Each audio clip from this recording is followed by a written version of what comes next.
Kami kebingungan.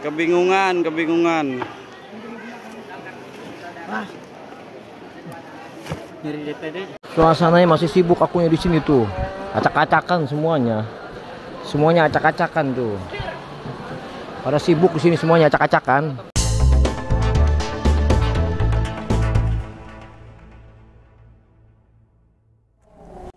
Assalamualaikum warahmatullahi wabarakatuh. Selamat sore pemirsa Kabar Banten. Jumpa lagi dalam acara Sorotan Sepekan Harian Umum Kabar Banten. Berbagai insiden mewarnai persiapan pelaksanaan pemilu 2024 di wilayah Provinsi Banten. Di antaranya persoalan transport, konsumsi yang datang terlambat, hingga yang terbaru soal dugaan kericuhan di gudang logistik. Dugaan kericuhan itu terjadi saat proses penyortiran logistik pemilu oleh PPS atau Panitia Pemungutan Suara tingkat desa atau kelurahan di gudang logistik KPU Kabupaten Serang yang terjadi pada hari Rabu 31 Januari 2024 kemarin. Bersama saya, Rizky Putriananda, inilah Sorotan Sepekan Harian Umum Kabar Banten, edisi Jumat 2 Februari 2024.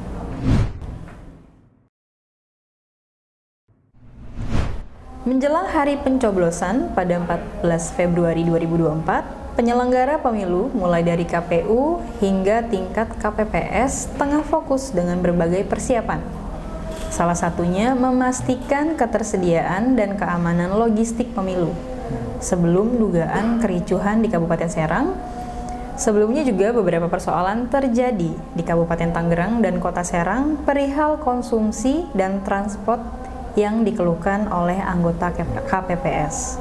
Untuk membahasnya lebih lanjut, saat ini sudah duduk bersama saya salah satu wartawan dari Kabupaten Serang, Dindin Hasanuddin, yang akan menjelaskan terkait kericuhan ya, dugaan kericuhan di gudang KPU Kabupaten Serang ya. Selamat sore Dindin. Selamat sore Rizky. Sehat ya Din? Alhamdulillah. Cuaca hujan terus nih. Cuaca hujan terus. Bagaimana? Makin tipis. Bagaimana juga persiapan untuk pemilu 2024 ini? Apalagi kan sebentar lagi ya Din ya? Sudah min berapa ya? Ini udah deket banget ini, udah tinggal. 13 ya? Nah ini Dindin, dimulai dari pertanyaan persiapan secara umum dari penyelenggara pemilu di Kabupaten Serang itu sudah sampai mana, dan terkait logistik yang di KPU Kabupaten Serang apakah sudah terdistribusi seluruhnya? Oke, terima kasih Saudara Rizky.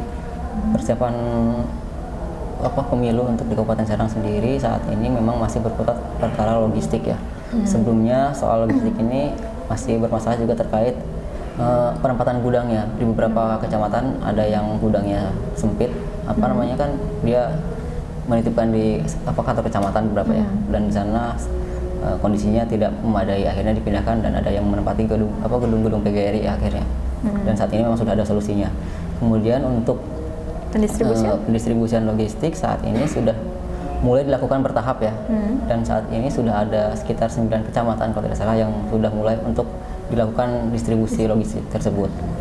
Sementara untuk sebagian lainnya pihak KPU masih terus melakukan penyortiran surat suara dan juga packing logistik. Baik, Dindin, kemarin itu sempat ramai di media sosial terkait adanya video yang diduga terjadi kericuhan di gudang logistik KPU Kabupaten Serang. Nah itu bisa dijelaskan nggak Din, kenapa bisa sampai ricuh dan apa penyebab kericuhan tersebut? Ya, jadi memang benar bahwa pada Rabu malam ya, Rabu malam Kamis 31 Januari terjadi beredar sebuah video yang menarasikan adanya kericuhan di gudang logistik KPU Kabupaten Serang. Nah, di mana dalam sebuah video yang berdurasi sekitar 9 detik itu ada 2 potong video ya. Di sana disebutkan bahwa ada salah satu PPS sepertinya yang mengatakan bahwa kondisi di gudang sedang kacau dan memang mereka tidak terkendali lah seperti itu. Nah, kemudian saya sempat mengkonfirmasi hal tersebut kepada pihak KPU ya, dan melalui Ketua KPU Kabupaten Serang yaitu Muhammad Nasihuddin, beliau mengatakan bahwa kondisi tersebut memang video tersebut diambil pada siang hari katanya oleh salah satu petugas di sana, yang kemudian beredar viral jadinya. Viral betul di media sosial. Namun kondisi sebenarnya adalah kardus-kardus yang berserakan seperti yang dinarasikan di dalam video itu adalah kardus-kardus kosong. Memang ketika siang hari memang kondisi gudang seperti itu katanya, berantakan lah. Namun ketika sore hari atau menjelang malam, gudang-gudang logistik tersebut ya dirapikan lagi. Sudah dirapikan lagi. Jadi sementara ini kondisi di gudang sebenarnya dalam kondisi yang kondusif. Tidak ada seperti yang dinarasikan seperti itu. Kericuhan itu tidak ada. Dan hal itu hanya sebuah candaan katanya. Kalau menurut KPU, sebuah candaan dari namanya petugas ketika sedang bekerja ya. Jadi untuk hiburan mereka. Lelah juga mungkin cari hiburan lah mungkin. Barangkali iseng-iseng. Iya, di dalam video juga kan terlihat ada aksi lempar-lempar ya, saling lempar. Nah, itu yang dilempar mereka itu apa, Din? Itu adalah kardus-kardus bekas sebenarnya. Kardus bekas logistik. Seperti kardus surat suara seperti itu. Yang sudah tidak ada isinya. Akan tetapi hal tersebut juga disikapi oleh Bawaslu. Melalui ketuanya Furkon mengatakan bahwa pihaknya ketika mendapat informasi tersebut langsung turun ke lapangan dan untuk mengecek bahwa memang kondisi gudang tidak dalam kondisi yang kondusif sebenarnya. Berantakan ya? Betul. Memang berantakan gitu. Furkon menyebutkan ada beberapa temuan di gudang tersebut. Di antaranya penyortiran yang tidak sesuai dengan prosedur lah, ada yang dilakukan di luar gudang bahkan katanya menurut ketua Bawaslu tersebut. Dan hal tersebut berpotensi terjadinya kerusakan surat suara atau logistik yang lain lah, apalagi saat ini kan musim hujan seperti itu. Nah, Din, dengan adanya beberapa pelanggaran ya, artinya sebagai PPS ini, panitia pemungutan suara ini harus sangat berhati-hati dan taat terhadap prosedur-prosedur yang sudah ditetapkan ya. Nah, ini dengan adanya aksi yang kemarin yang sempat viral, itu khawatir ada potensi pelanggaran karena logistik juga kan tadi Bawaslu sempat menemukan adanya beberapa pelanggaran seperti surat suara melakukan penyortiran di luar gudang. Nah, itu bagaimana sikap dari KPU Kabupaten Serang? Berdasarkan keterangan KPU bahwa yang petugas yang masuk dalam gudang tersebut sebenarnya sudah dikontrol lah. Mereka yang masuk adalah orang-orang yang terdiri dari PPS dan PPK. Karena kenapa yang dipilih adalah PPS dan PPK? Karena mereka adalah orang-orang yang dianggap memahami kondisi jumlah wilayahnya, masing-masing daerahnya, jumlah desanya, jumlah DPT-nya segala macam ya, seperti itu. Dan selain itu, ketika mereka masuk ke gudang pun, menurut pengakuan KPU bahwa mereka sudah diberikan pengarahan. Artinya mereka sudah tahu bahwa ini yang harus dilakukan pertama, ini yang harus di-packing pertama, dan dapil ini sebenarnya sudah diarahkan oleh KPU seperti itu. Din, untuk di beberapa daerah kan seperti di Kabupaten Tangerang, kemudian di Kota Serang dan Pandeglang pun sempat terjadi adanya beberapa persoalan terkait transport, makan yang datang terlambat dan beberapa hal lainnya. Untuk di Kabupaten Serang sendiri itu ada kejadian-kejadian selain adanya dugaan kericuhan tersebut, ada apa lagi? Kalau untuk Kabupaten Serang di luar logistik masih dalam kondisi yang aman ya. Hanya soal perkara logistik aja yang masih bermasalah seperti itu. Tapi untuk persiapan dari itunya sudah sampai mana nih? Persiapan untuk kayak penyortiran apakah sudah menyeluruh semuanya? Kemudian apalagi yang harus dipersiapkan oleh KPU ini terhadap PPS-PPS-nya dan supaya hal yang serupa itu tidak terjadi di kemudian hari. Apalagi kan ini sudah mendekati pemilu ya. Sudah mau hari H ya. 14 Februari pencoblosan. Nah, itu bagaimana ya? Ya. Ketika ada beberapa insiden seperti itu ya, sebenarnya Bawaslu juga sudah memberikan beberapa rekomendasi kepada KPU. Karena dia menganalisa bahwa dengan adanya kericuhan tersebut dianggap bahwa KPU tidak memiliki konsep manajerial yang baik terhadap kondisi gudang gitu kan. Dia bahkan menyampaikan apabila memang tidak bisa melakukan secara kondusif, ada baiknya dihentikan dulu kegiatan di gudang tersebut. Sementara kalau KPU sendiri kan sudah mengejar waktu untuk melakukan pengiriman logistik ya, di mana H-7 kemungkinan juga akan melakukan pengiriman ke beberapa pulau terluar karena Kabupaten Serang kan ada pulau terluar juga yang harus dilayani, yaitu Pulau Tunda dan Pulau Panjang. Itu kemungkinan pada H-7 akan dikirim. Kemudian juga untuk logistik lain H-3 atau H-5 juga sudah sampai ke PPK kan, sudah karena harus sampai H-1 sudah sampai ke TPS kan, seperti itu. Jadi saat ini ya dikebut. Nah, Din, kalau dari tanggapan Bawaslu Kabupaten Serang dengan kejadian tersebut, apakah ada pengawasan atau pemantauan? Khawatir kan terjadi kembali ya, karena ini kan menyangkut kondusivitas di PPS. Karena PPS ini sebagai penanggung jawab pada saat pencoblosan nanti. Nah itu gimana, Din? Ada pantauan atau nanti akan didampingi atau seperti apa gitu? Ya, untuk pengawasan dari Bawaslu sendiri selama ini kan memang sudah melekat ya. Ketika ada kegiatan KPU, ya Bawaslu selalu ikut mengawasi juga. Begitu pula dalam kondisi saat ini sudah mendekati waktunya, Bawaslu juga tetap ada di 1x24 jam ada di gudang untuk ikut mengawasi. Nah, satu lagi untuk persiapan kemarin juga KPU sudah melakukan simulasi pemungutan suara ya, pemungutan dan penghitungan suara, seperti itu. Oh, sudah simulasi? Sudah simulasi kemarin, dan itu yang terakhir di Banten katanya untuk Kabupaten Serang itu adalah yang terakhir. Yang terakhir? Sebelumnya? Maksudnya dibanding kabupaten-kota lain, Kabupaten Serang dan terakhir mengadakan pemungutan suara. Nah, dalam simulasi tersebut berjalan kondusif atau ada juga simulasi kan kemarin sempat ada yang bersih tegang juga kalau di Kota Serang ya. Seperti dia. Ya. Kalau di Kabupaten Serang kemarin dilakukan di wilayah Cinangka ya, di TPS 3 itu Desa Cinangka, Kecamatan Cinangka, nggak jauh dari kantor kecamatan. Di sana pemungutan suaranya dilakukan untuk presiden dilakukan dengan 4 calon. Padahal kan ada 3 calonnya. Ada 3. Sempat disinggung juga apakah seperti itu tidak akan menyesatkan pemilih. Ternyata kalau klaim dari KPU, hal tersebut justru untuk menetralisir kondisi apabila dipasangkan 3 calon, khawatir mengarah pada satu calon yang sudah ditetapkan seperti itu. Jadi itu sebagai antisipasi ya, khawatir adanya keberpihakan. Betul gitu. sekali. Tapi untuk kegiatannya ya berjalan normal dan kondusif ya. Din, kalau yang soal transport di beberapa daerah kan termasuk di Kabupaten Tangerang itu dia sejumlah anggota PPS mengeluhkan terkait transport yang nilainya dinilai kecil. Nah, untuk di Kabupaten Serang itu berapa? Kalau di Kabupaten Tangerang kan memang ininya 50.000 nih, karena nilai kecil. Untuk di Kabupaten Serang sudah ada bocoran nih atau ada spill? Ya. Kalau untuk Kabupaten Serang soal transport belum diperdalam karena memang tidak ada masalah juga, karena tidak ada yang mengeluhkan. Mungkin sudah sesuai dengan SOP kali untuk transport. Kalau di Kota Serang memang Kota Serang itu sempat ada salah satu anggota PPS itu mengatakan untuk makan siang kemudian snack itu sudah cukup lah, sudah memenuhi, dan transportnya pun senilai 100.000 katanya.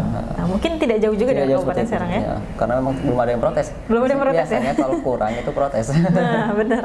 Tapi jangan sampai ada yang protes juga ya.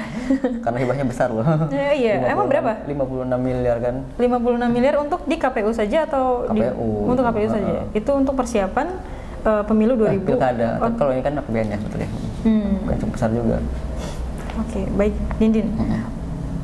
Untuk pendistribusian logistik dan penyortiran ini kan belum tuntas ya. Betul. Nah, nanti apa yang akan dilanjutkan nih, Din, untuk pengawalan dari Kabar Banten sendiri? Karena kan khawatir juga terjadi hal-hal yang di luar prediksi. Itu adalah peran kita ya. Menjelang semakin dekatnya hari pencoblosan, kita pasti ikut melakukan pengawasan secara melekat juga, memantau informasi terbaru ya. Apalagi kan kita tahu bahwa 5 komisioner di Kabupaten Serang itu adalah orang-orang baru semua.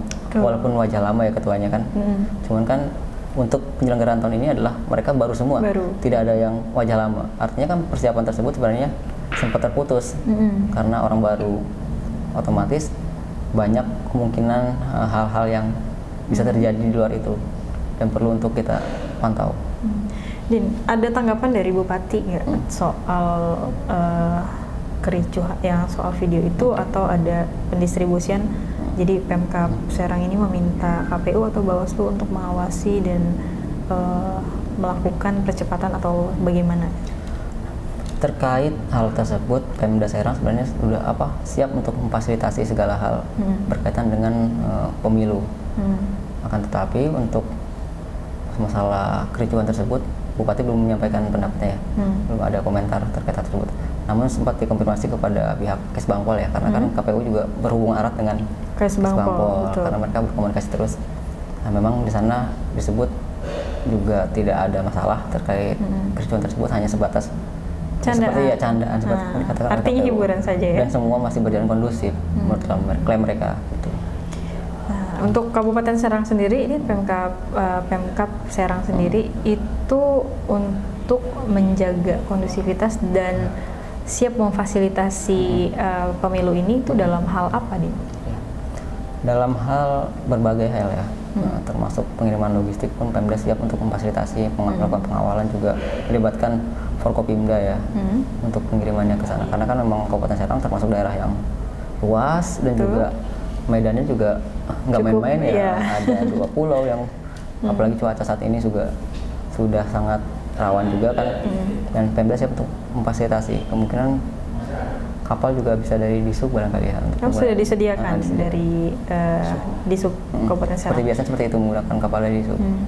Kalau untuk tempat-tempat yang blank spot atau sulit untuk diakses itu persiapannya sudah sampai mana, dan ada berapa daerah atau wilayah yang termasuk dalam kategori blank spot? Ya. Untuk di Kabupaten Serang kemarin sempat saya tanyakan kepada ke KPU ya, karena kan memang di pemilu tahun ini juga menggunakan aplikasi Serekap ya, yang membutuhkan sinyal. Dan KPU sudah melakukan pemetaan katanya bahwa ada sekitar lebih dari 150-an lah ya, titik yang masuk blank spot ya. Artinya belum bisa menggunakan aplikasi Serekap secara maksimal. Tapi kalau untuk dikatakan blank spot, kalau menurut dari Kominfo sebenarnya tidak ada di Kabupaten Serang, karena makna dari blank spot sendiri adalah daerah yang memang sudah tidak mendapatkan sinyal sama sekali. Tapi ketika masih ada satu provider itu tidak bisa dikatakan blank spot, klaimnya seperti itu. Tapi untuk antisipasi atau pencegahannya, kan khawatir adanya potensi kecurangan ya. Itu yang mereka lakukan apakah dengan cara manual, karena kan tidak bisa menggunakan Sirekap ini? Betul.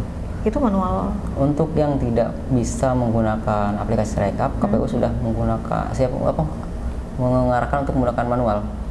Salinan seperti menggunakan salin. Itu ada 150 titik. Sekitar segitu, sekitar 150 titik. Luas juga ya. Ada berapa kabupaten? Ada berapa kecamatan di Kabupaten Serang? Itu terdiri dari 29 kecamatan dan 326 desa. Berarti hampir separuhnya ya. TPS-nya mencapai 4.000-an. TPS-nya mencapai 4.000-an. Nah, dari 60 kecamatan tadi, itu yang paling banyak titik 60 kecamatan. Itu titik TPS itu, bukan untuk kecamatan mana yang paling banyak titik yang tadi sulit sinyal itu? Nah, untuk wilayah itu KPU tidak menyebutkan secara detail wilayah mananya. Dia hanya menyebutkan bahwa sekitar 60 titik itu berarti 60 TPS ya, yang 60 TPS 100 TPS-an itu yang kira-kira blank spot tersebut. Tapi sudah diantisipasi itu ya? Diantisipasi dengan penggunaan manual tadi. Baik, Dindin, terima kasih atas informasinya. Kita tunggu selanjutnya bagaimana sikap dari KPU Bawaslu terkait adanya video yang viral kemarin, dan mudah-mudahan ini tidak terjadi, dan mudah-mudahan juga penjelasan atau klarifikasi dari KPU Kabupaten Serang ini benar, itu hanya sekedar candaan atau hiburan semata yang dilakukan oleh para petugas PPS ya. Dan jangan sembarangan juga untuk para petugas PPS ini mengupload atau sembarangan merekam, memvideokan. Nah itu juga. Itu ada himbauan dari KPU juga akhirnya kan, bahwa kepada PPK dan PPS yang masuk ke dalam gudang diharapkan tidak sembarangan mengambil video seperti itu dan menyebarkannya. Karena ketika sudah tersebar, persepsi publik kan berbeda dengan yang ada di lapangan sebenarnya. Apalagi surat suara ini sangat dijaga kerahasiaannya. Sangat sensitif. Apabila sudah rusak dan masuk ke dalam kotak, ketika sudah disegel, ada yang perlu diperbaiki kan tidak bisa langsung dibuka begitu, harus ada berita acara, pengawasan Bawaslu, itu lebih panjang lagi, ribet lagi ya. Penggantian. Jadi untuk para anggota PPS atau KPPS nanti untuk berhati-hati dan tidak sembarangan memvideokan dan mengunggahnya ke media sosial, termasuk juga di WhatsApp ya. Di TikTok yang paling banyak. TikTok paling banyak. TikTok yang dikeluhkan. Betul. Baik, pemirsa Kabar Banten, kita akan melanjutkan pembahasan-pembahasan yang lebih menarik lagi di pekan depan, yang mungkin juga akan membahas soal pemilu ini. Karena semakin hangat ya, dan semakin panas karena sebentar lagi sudah menjelang hari pencoblosan. Pilpres dan Pileg ya. Pilpres dan Pileg, betul. Pilpres dan Pileg, dan selanjutnya nanti ada Pilkada. Baik, pemirsa Kabar Banten, kita akan lanjutkan kembali di pekan depan, yang tentunya akan bertemu lagi dengan Dindin atau dengan narasumber lainnya. Kita tunggu di pekan depan. Baik, pemirsa Kabar Banten, terima kasih. Saya Rizky Putri Ananda dan Dindin Hasanuddin Nugraha. Pamit undur diri. Assalamualaikum warahmatullahi wabarakatuh.